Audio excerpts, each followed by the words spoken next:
Salut les carnipotes, c'est Charles Bussers et aujourd'hui on se retrouve dans la taverne des Glouton pour le guide de culture de Darlingtonia Californica.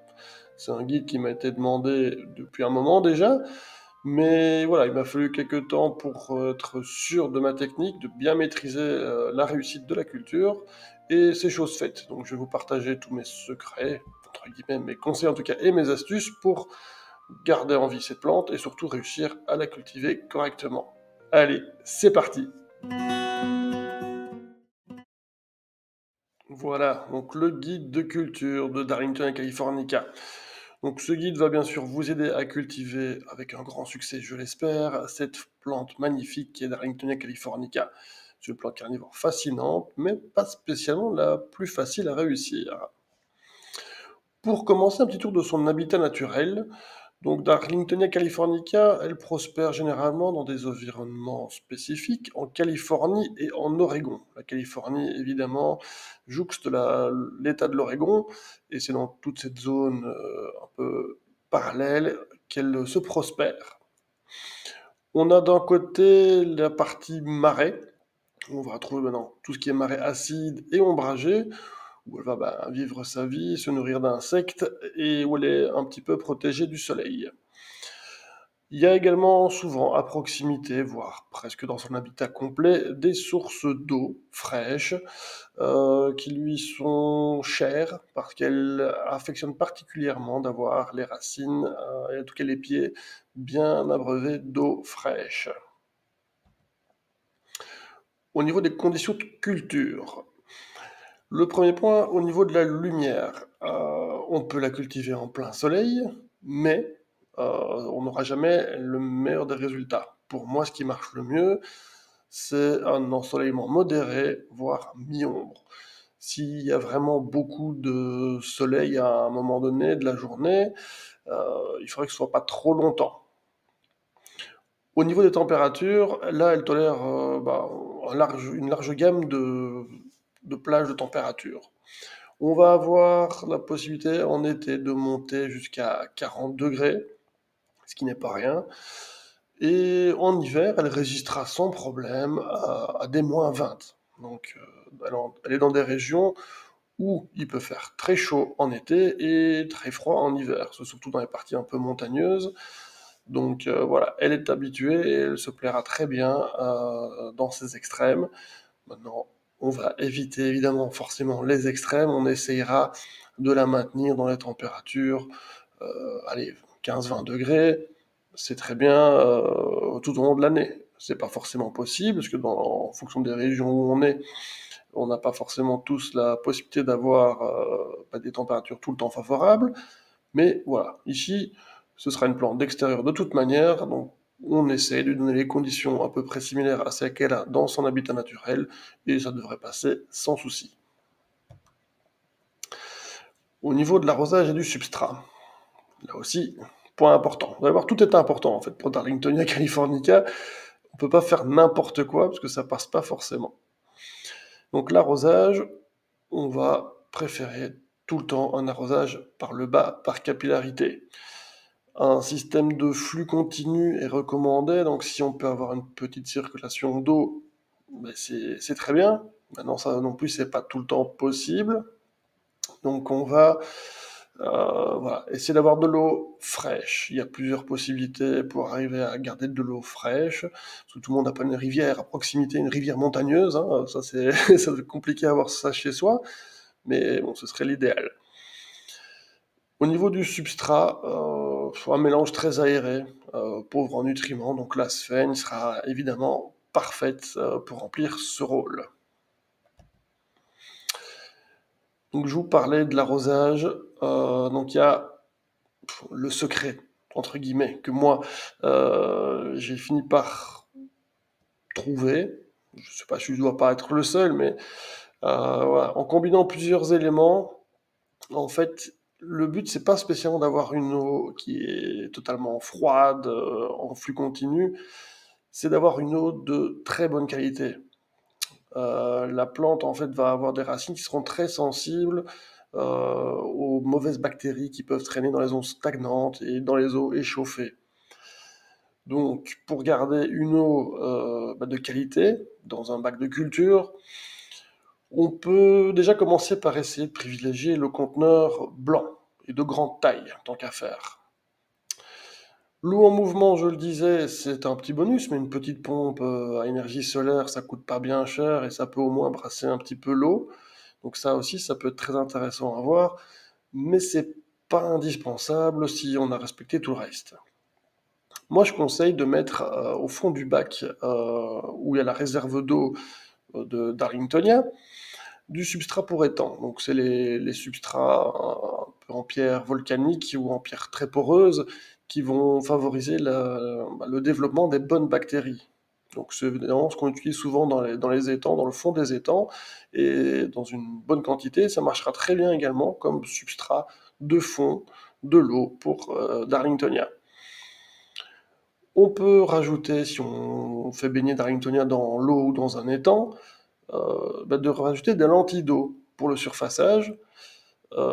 Ça va avoir plusieurs avantages. C'est que déjà, ça va filtrer l'eau, la nettoyer, la purifier tout le temps. Et ça va empêcher le développement d'algues, évidemment, parce que le soleil ne va pas aller taper dans l'eau. Donc, développement d'algues réduit. Et la température de l'eau va aussi être réduite, parce que c'est les lentilles qui vont d'abord prendre les rayons du soleil et la chaleur avant d'aller taper dans l'eau. Et dernier point pour avoir une eau de qualité, on parlait donc du substrat pour étang qui favorise le développement des bonnes bactéries. Eh bien, on peut aussi évidemment rajouter tout simplement des bactéries, des bonnes bactéries comme on rajoute dans les étangs.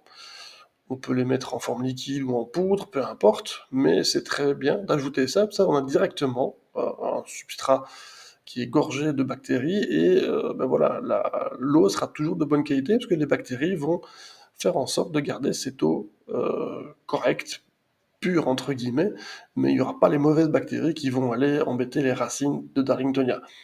Donc ça, pour moi, c'est le plus gros point d'attention. C'est vraiment veiller à avoir une eau de qualité pour les racines de Darlingtonia californica. La chaleur, enfin les températures excessives dues au soleil et l'ensoleillement, c'est un point important. Mais si on n'a pas une bonne eau, ça passera pas. On pourrait très bien avoir Darlingtonia qui est en plein soleil, en plein cagnard toute l'année. Si elle a les racines dans une eau fraîche et de bonne qualité, elle va y résister.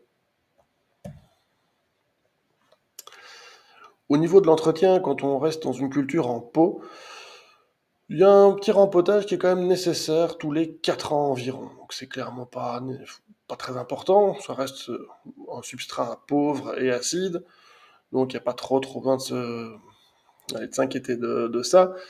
On passera un rempotage très certainement parce que la plante prend trop de place et que, voilà, il est temps de lui faire un peu plus de place et de la diviser.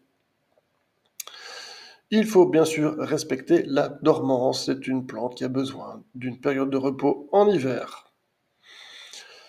On va, en pot, toujours veiller à nouveau à la protéger du soleil brûlant direct. Même chose que si elle était en extérieur. Quelques petites particularités à savoir sur la plante. Donc, sa croissance en milieu naturel, elle peut atteindre 1 mètre de haut. C'est vraiment pas mal du tout. Mais généralement en culture, on a des plantes qui sont 30 et 40 cm et c'est déjà très très bien. Ça peut arriver, on peut monter plus haut, hein, mais voilà, en moyenne, adultes, elles ont cette taille-là. La plante, généralement, a une durée de vie de 5 ans, le pied mère. Attention, c'est pas pour ça que vous allez la perdre. La plante fait des rejets très facilement, des stolons, et elle se propage un petit peu partout si on lui laisse de la place. Donc même si le pied mère finit par mourir au bout de 5 ans de manière naturelle, il y aura très certainement sur les côtés plein d'autres petites plantes qui se seront développées. Et la floraison, comme on le voit dans la petite image à côté, c'est une fleur à peu près comme une fleur de Sarracenia, en tout cas c'est ça qui s'y rapproche le plus, avec des fleurs, donc des pétales de couleur rouge et des sépales de couleur jaune-vert. Elle apparaît au printemps. Au niveau de la multiplication, donc je vous parlais justement des rejets, des stolons qui sont faits facilement par la plante. Bien, pour la diviser, on peut bien évidemment diviser la plante mère, mais le plus simple, c'est d'attendre que les stolons aient déjà un petit bout de développement racinaire, et voilà, on les sépare et on les replante un peu plus loin dans un autre pot. Le semis est tout à fait possible, mais attention à bien respecter une période de stratification. Les plants, enfin les graines ont besoin de froid pour pouvoir germer. Donc, le plus simple, ce serait de semer directement après la récolte sur de la tourbe ou de la sphaigne et les laisser dehors prendre le froid de l'hiver. Et la plante, bah voilà, les petites plantules vont se développer de manière naturelle, sans souci. Si vous voulez conserver les graines, je le répète, stratification, au moins au frigo, hein, obligatoire. Les problèmes courants qu'on rencontre avec Darlingtonia californica. Eh bien oui, le stress thermique, hein, comme je le disais, c'est un point important, donc forcément, il va falloir faire gaffe à pas la laisser brûler trop fort. S'il y a du soleil intense dessus, il faut que ce soit pas trop longtemps, sinon bah, les pièges vont finir par sécher et mourir. On peut avoir aussi des problèmes de moisissure et de champignons. Donc là, c'est souvent dû à l'excès d'humidité, parce que la plante, on la met souvent dans beaucoup d'humidité ambiante, hein, parce qu'elle est dans des endroits souvent très humides. Et si ça peut arriver, donc que la plante soit un peu étouffée par la sphaigne, même s'il y a des propriétés antifongiques, il y a parfois des parties qui vont commencer à être attaquées par des champignons dus à un manque d'aération. Ça arrive. Maintenant aussi, un dernier petit problème courant, mais attention, cette plante a une croissance lente, mais souvent la croissance très lente, ça c'est dû à un substrat qui est trop compact, pas assez aéré, pas assez drainé, et ben, ça provoque une non-croissance de la plante. Donc voilà un petit récap des conseils supplémentaires. C'est un petit peu ce qu'on a déjà vu tout à l'heure. Mais en premier, la qualité de l'eau. Une eau saine est essentielle pour Darlingtonia californica. C'est vraiment le point principal. Donc respectez bien ce que j'ai expliqué tout à l'heure. Une eau de qualité. Un substrat aéré. Donc on essaie de ne pas avoir un substrat trop compact. On privilégie la sphène qui est vraiment parfaite. On peut faire d'autres choix, hein, mais pour bien commencer, la sphène pure, c'est très bien. Le mieux, c'est aussi de la cultiver en extérieur, en mi-ombre, plutôt qu'en pot, voilà, parce qu'elle aime bien avoir beaucoup de place, et la culture en extérieur, si on lui donne un bon emplacement, ce sera beaucoup mieux pour elle que dans un petit pot, même en serre, hein, même si ça marche très bien aussi, mais voilà. Moi, je conseille plutôt une zone extérieure aménagée pour Darlingtonia, juste pour elle. Et voilà, on a fait le tour de ce guide de Darlingtonia californica. Donc, bonne chance pour la culture de cette plante magnifique. C'est ici que je vous demande de vous abonner, de mettre les petits pouces si vous avez trouvé ça sympa. N'hésitez pas à poser vos questions dans les commentaires. Et évidemment, une très bonne culture à toutes et à tous. Ciao!